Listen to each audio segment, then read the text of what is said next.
So when it comes to investing in property, ladies and gents, there's three possible outcomes that one can get, right? One is that they're making a profit or they're making cash flow positive.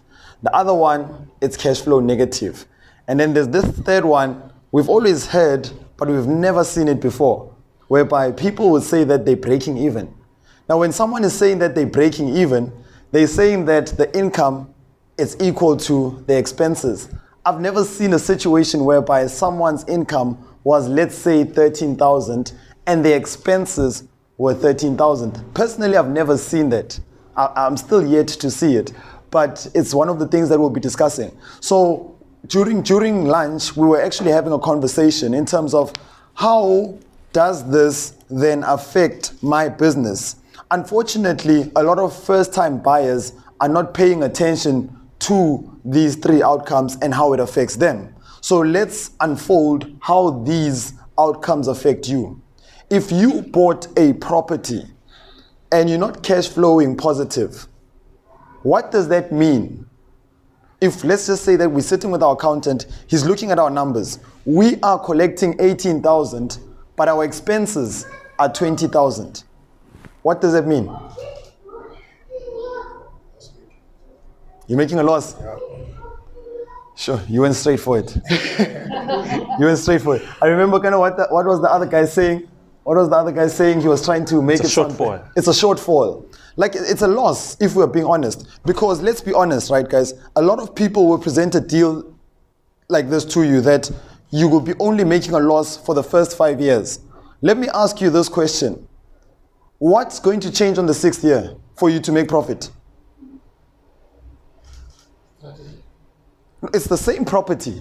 Let's say it's in Sea Point.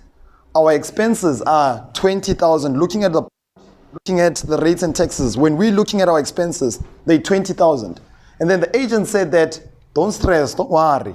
When after 5 years, you're gonna start making money. How so? How will you start making money? Yes, sir. If your property goes up in value. Does a property going up in value mean that the rental will also go up? We're getting there. We're getting there, guys. We're getting there. So you're saying no.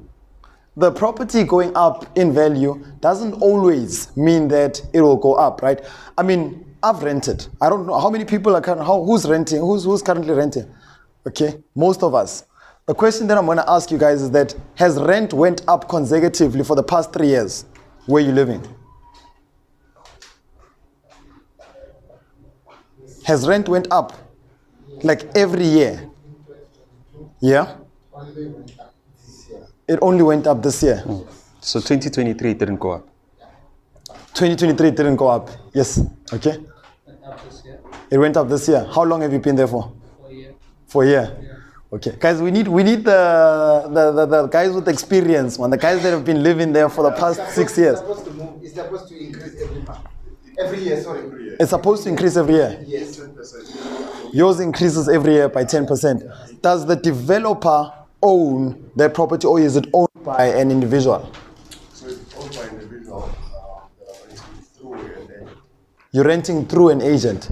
Okay, that means there's something very interesting happening here in Cape Town. Now let's look back in Joburg. In Joburg, you can find a property whereby you've lived there for 5 years and it didn't go up. It's normal there. Because what's happening is that competition dictates income. So if my neighbor is not increasing and I'm the one increasing, I'm going to get to a stage whereby my rental income is 7.5 and then these guys are renting out at 5. What's going to happen is that they're going to know, and you'll find out that your tenants are leaving the whole time. If someone is going to be saying that, no, buy this property, after 5 years, things will change. Remember something again, is that your expenses are increasing. But now your income, sometimes you find that it's at one position. So now you're finding yourself in a really tough position whereby I can't really increase again because my neighbors are at that one point. Now, there's a question that I want to ask you, and I need you to really be honest with you. You don't have to give me the answer, right? There's this term of financial freedom, and now I think for the most part of it, we are thinking that financial freedom is just this thing that's really far away from me. I want you to look at it from this perspective. if for some reason you were not able to work from today, how long do you have until your cash runs out? That's how I want you to look at financial freedom. So if I'm saying that right now my monthly expenses are 20,000 and I only have 100,000 in my bank account, this means that I can say 20,000 divided by, the 100,000 that I have in my bank account divided by 20,000 means that I have 5 months. If this 5 months is gone, I do not have any more money. Now, here's the reason why property or why people invest in property. If I'm saying that, let's look at it from a bigger scheme, right? Let's say I'm saving for my retirement, and then after retirement, I'm going to get a huge lump sum. Personally, I'm afraid of a lump sum, and reason being, a lump sum doesn't actually generate income. It goes down. So let me give you an example. Can you please just pull out your calculators, right? Now, if I'm saying that I have $1 million, I'm sitting at 1 million right now, and I'm retiring. I'm doing an early retirement, right? If I'm saying 20,000 multiplied by 12, that's 240,000, right? So then the 1 million that I have divided by the 240. The 1 million that we had divided by 240,000, how much are we getting? 1 million divided by 240,000?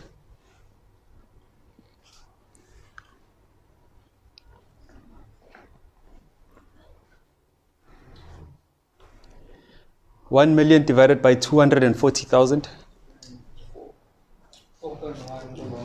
Okay, so I really want us to understand, what does this 4.16 mean? Yes. It's yes, right? Yes.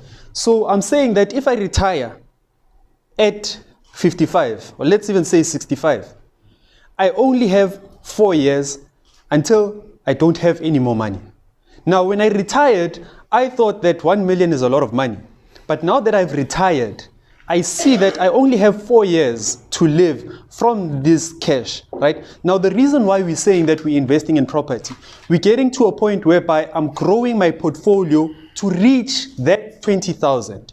Now, if I'm saying that now that I've retired, now when I was working, I was building my portfolio, right? And now, by the time I get retired, I'm now getting income, which is 20,000 from my properties. Now, if I retire and I still get that 1 million, I'm still sorted because I'm still getting the 20,000 from where? From the properties that I have, plus I have this 1 million. Now, a lot of people are of this notion of that I need to quit as soon as possible, and we do not understand the power of the paycheck. Now, the paycheck is the one that allows you to get that cash. Because when you apply for a loan, what they'll be asking is for 3 months bank statement and your pay slip. Now, if you don't have those two, you have a bit of a problem because now it's a bit harder for you to actually apply through a business than it is through personal capacity. You know, just by my observations earlier on, we were looking at estate planning from the legal side. And right now we're looking at estate planning from the financial side. Because now if you ignore either one, it's going to catch up to you. What do I mean by saying that? You don't just buy properties for the sake of buying properties. If we are saying that our target to quit, let's just say that you're looking at your financials.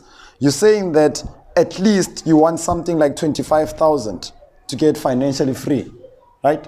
So that means now the type of properties that we are buying should be leading us to this 25,000. Because my question is that if you are running cash flow negative, which is a loss, but then you're saying that you want to be financially free, how are you going to get there whereas the cash flow is not even taking you there? As you work hard for that credit, you work hard for that affordability. That house should actually be scrutinized that why am I really buying that house? I'm not buying it because it has 20 units. I'm not buying it because it's at the top of the mountain. The cash flow side. So this is where we're failing, whereby we're not really understanding the value of that property. Property investing tends to become a problem, especially if you're investing alone. So what we are doing with property investing is that we are actually making it easier for you to understand it, which is exactly what we did here in Cape Town. The session on its own has been beneficial. It's not something that I have knew that it existed before, but after having to come across such information, I literally turned into SpongeBob. We looked at estate planning from a lawyer's perspective. Then secondly, we looked at estate planning from a property investing perspective, because we know that a lot of first-time buyers are thinking that it's just about buying the asset, whereas there is much more to it. We need to look at the blueprint. Does it fit to where we want to be when it comes to financial freedom? I have learned a lot in terms of the overview spectrum of how property investing is done. Mostly learning from these experts, the Nong Wealth brothers, who opened a wider view in terms of what happens in property investing and what to do, what to look for. It's best for them to show us what they did so that we don't have to do it twice again.